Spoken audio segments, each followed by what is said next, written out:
दिशा होती, पण मधात आमचे 17 एबी फॉर्म हे चोरी गेल्याने आम्हाला पूर्ण बहुमत प्राप्त झालं नव्हतं. काँग्रेसला सुद्धा पूर्ण बहुमत प्राप्त झालं नव्हतं, स्पष्ट बहुमत प्राप्त झालं नव्हतं. पण आमच्यापेक्षा थोड्या जास्त जागा त्यांच्या होत्या. ज्या चंद्रपूरच्या जनतेने पार्टीवर आमच्यावर भरभरून प्रेम केलं, महापौर आणणं गरजेचं होतं आणि माननीय देवेंद्र फडणवीस साहेबांनी, माननीय बावनकुळे साहेबांनी ही जबाबदारी मला दिली आणि सांगितलं की महापौर तुमच्या पसंतीचं आम्ही देतो आहे.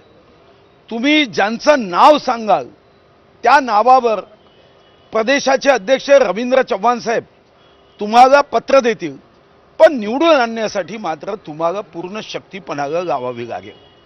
आणि नंतर आमच्या जुन्या सहकारी ॲटो चालक असणाऱ्या राजेंद्र खांडेकर यांच्या पत्नी, ज्या अनेक वर्षापासून माझ्यासोबत भारतीय जनता पार्टीचं काम करतात, त्यांच्या महापौर पदासाठी माननीय रवींद्र चव्हाण साहेबांनी पत्र दिलं की महापौराचे कॅन्डिडेट आहे. नंतरही आमच्याच पक्षाच्या एका नेत्यांनी सारिका संदूरकर यांचं नाव प्रदेशाकडून आलं नसतानाही त्यामध्ये खोडा घालण्याचा प्रयत्न केला.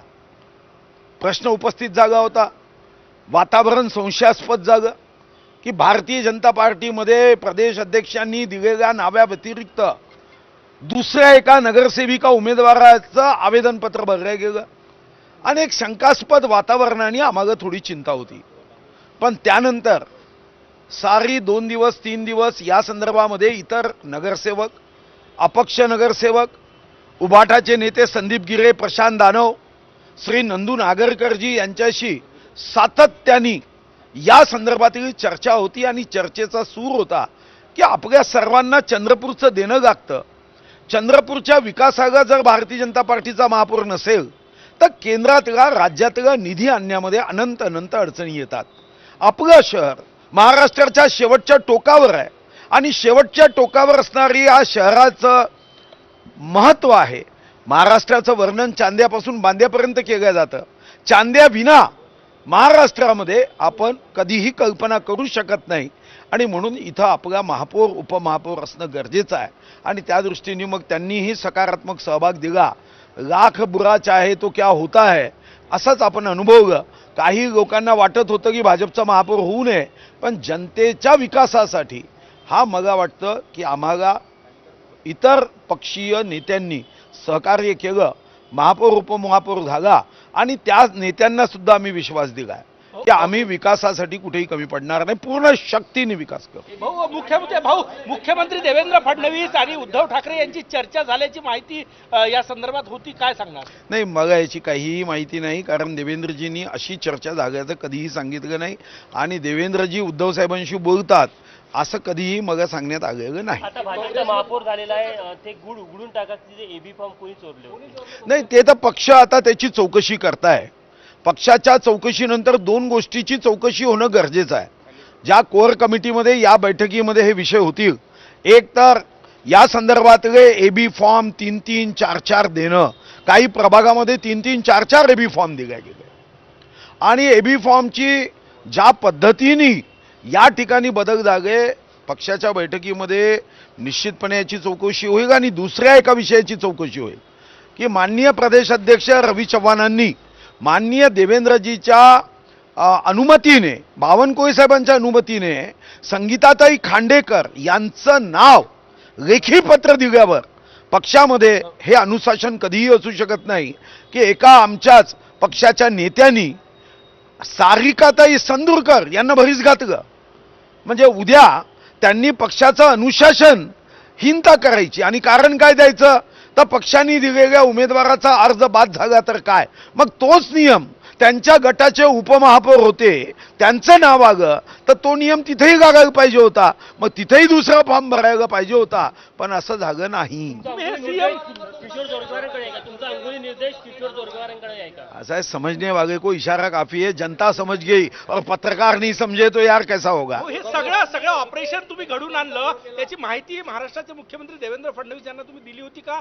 चर्चा काही झाली होती का? मी स्वतः माननीय कोठेकर साहेबांची दिवसातून 4दा चर्चा करायचो, बावनकुळे साहेबांशी चर्चा करायचो आणि मुख्यमंत्री महोदयांची अनुमती घेतली जेव्हा उभाटाला 1 वर्ष देण्याच्या संदर्भामध्ये आमची चर्चा सुरू असताना मग जेव्हा मी मुख्यमंत्री महोदयांना या संदर्भातली माहिती दिली तेव्हा मुख्यमंत्री महोदय असं मला म्हणाले की 1 वर्षाच्या ऐवजी आवश्यकता असेल तर 1.25 वर्ष द्या, पण महापौर हा भारतीय जनता पार्टीचा जागा पाहिजे. आपल्याला कोणत्याही परिस्थितीमध्ये पहिला महापौर दुसऱ्यांना देता येणार नाही, पण 1 वर्षाच्या ऐवजी 1.25 वर्ष तुम्हाला देता येईल, 4.25 वर्ष मात्र भारतीय जनता पार्टीचा भाऊजी, महापौर. चर्चा झाली होती मुख्यमंत्र्यांसमोर. तुम्ही गटनेता जो आहे तो जोरगेवारांनी मागितला आणि महापौर पदाचा उमेदवार हा तुमच्या गटाचा मागितला होता, काय सांगणार? नाही, मी माझ्या गटाचा महापौर पदाचा उमेदवार मागितला नव्हता. जेव्हा पक्षाने मला विचारलं की तुम्हाला काय पाहिजे, मी सांगितलं मला काही नाही, मला पक्षाचा कार्यकर्ता पाहिजे, पक्षात जो सेवा करतो, पक्षाचा निष्ठावान आहे त्याला संधी दिली पाहिजे एवढं मला वाटतं. आणि माझ्या माहितीप्रमाणे तेव्हा जोरगेवार साहेबांनी गटनेता त्यांचाच पाहिजे असा आग्रह केला. मी मुख्यमंत्री महोदयांना असं म्हणालो आणि कोठेकर साहेबांनाही म्हणालो ठीक आहे, त्यांची इच्छा गटनेत्याची आहे तर गटनेता देऊन टाका, महापौर आमचा द्या. कारण तेव्हा मला माहिती आहे की महापौर घेण्यासाठी कोणी कबूल यासाठी नव्हतं, तेव्हा महापौर येईल याच्यावर विश्वास नव्हता.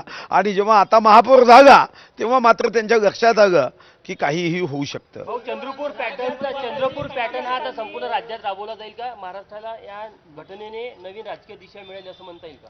नाही, असं आहे, याचा महाराष्ट्राच्या राजकारणाशी संबंध नाही आणि महाराष्ट्राच्या राजकारणाचा चंद्रपूरशी संबंध नसतो. चंद्रपूरच्या जनतेचे हित लक्षात घेऊन दोघांनाही बहुमत नव्हतं. जो प्रयत्न करेल त्याचा महापौर हा विषय होता. काँग्रेसलाही काहीही 34 काही नगरसेवक त्यांच्या आगे नव्हते, त्यांनाही इतरांची म्हणजे त्यांच्यासोबत नसलेल्यांची मदत घ्यावी लागत होती. त्यांचे स्पष्ट 30च आगे होते, बाकी जी काही मदत घ्यावी लागत होती दोघांना समान संधी होती. आमच्याकडे 24 होते, त्यांच्याकडे 30 होते. आमच्या दोघांनाही स्पष्ट बहुमत नव्हतं. आता संधीचं सोनं जो करेल त्याला संधी साथ देईल. आम्हाला संधीनी साथ दिली आणि विशेष करून मी संदीप गिरे, नंदू नागरकरजी, श्री आमचे प्रशांत दानवजी, इतर सर्वांचं आणि विशेष करून श्री राहुल पुगलिया यांनी सुद्धा आम्हाला मदत केली. ते जरी काँग्रेस पक्षाचे असले त्यांनी सुद्धा पहिली मीटिंग त्यांच्याच घरी घडवून आणली होती आणि त्यातून सुद्धा एक चांगलं वातावरण हे आमच्या महानगरात तयार झालं. आणि त्यांनी सुद्धा अपेक्षा एवढी व्यक्त केली की आमचं कुटुंब हे इतके वर्ष जरी काँग्रेसचं असलं तरी जो विकास आम्हाला चंद्रपूरमध्ये हवा आहे तो तुम्हीच करू शकाल हा विश्वास आम्हाला आहे. म्हणून आमचं हृदय काँग्रेसचं आहे, पण या महापौराच्या संदर्भातली मदत मात्र आम्ही तुम्हाला करतो. चंद्रपूरमध्ये तुमचे काल फ्लेक्स झळकले, चाणक्य, किंग मेकर, या सगळ्या मागे तुम्ही होते हे माहिती आहे? नाही, प्रश्न चाणक्य किंवा किंग मेकर हा विषय नाही. कार्यकर्त्यांना आनंद होतो, कार्यकर्त्यांना हारी हुई बाजी जो जीतता है असं त्यांना वाटतं आणि म्हणून मग ते प्रेमाने लावतात. आणि तुम्हालाही माहिती आहे की चंद्रपूर शहरामध्ये आता भाजपमध्ये सुद्धा 2 गट आहे आणि त्या गटामुळे अशा प्रसंगी आमच्या सोबतचे जे कार्यकर्ते असतात त्यांना हे वाटणं स्वाभाविक आहे. त्यांना पहिल्यांदा जेव्हा गटनेता आपल्या गटाचा जागा नाही तेव्हा त्यांना थोडंसं दुःख झालं, पण महापौर जागानं आनंद उतू जाणार आहे हे तर स्वाभाविक आहे. जोरगेवारांनी काल क्रेडिट घेण्याचा प्रयत्न केला, परंतु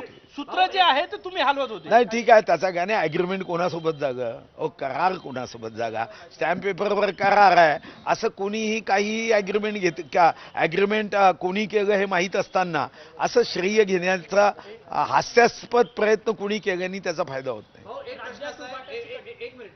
एक प्रश्न असा आहे, किशोर जोरगेवार यांनी ज्या पद्धतीनं बेशिस्त वर्तन केलं, तक्रार तुम्ही करणार आहे का? तुमची मागणी काय? त्यांच्यावर कोणती कारवाई किशोर जोरगेवारांवर करण्यात यावी या सगळ्या घटनेमध्ये? नाही, असं आहे की पक्षाच्या चौकशी अंती निर्णय योग्य क्षणी घेत असतो. त्यांनी पहिला निर्णय केला की त्यांच्या गटाचा असणारा जो महानगराचा अध्यक्ष होता त्याला पदच्युत केला. मला व्यक्तिगत रीतीने वाटते पक्ष प्रत्येक गोष्टीवर लक्ष ठेवून असतं आणि कधी काय करायचं हे पक्ष ठरवत असतो. आज नाही तर उद्या, उद्या नाही तर परवा हे पार्टीला मला माहिती आहे कारण मी प्रदेश अध्यक्ष राहिलो आहे.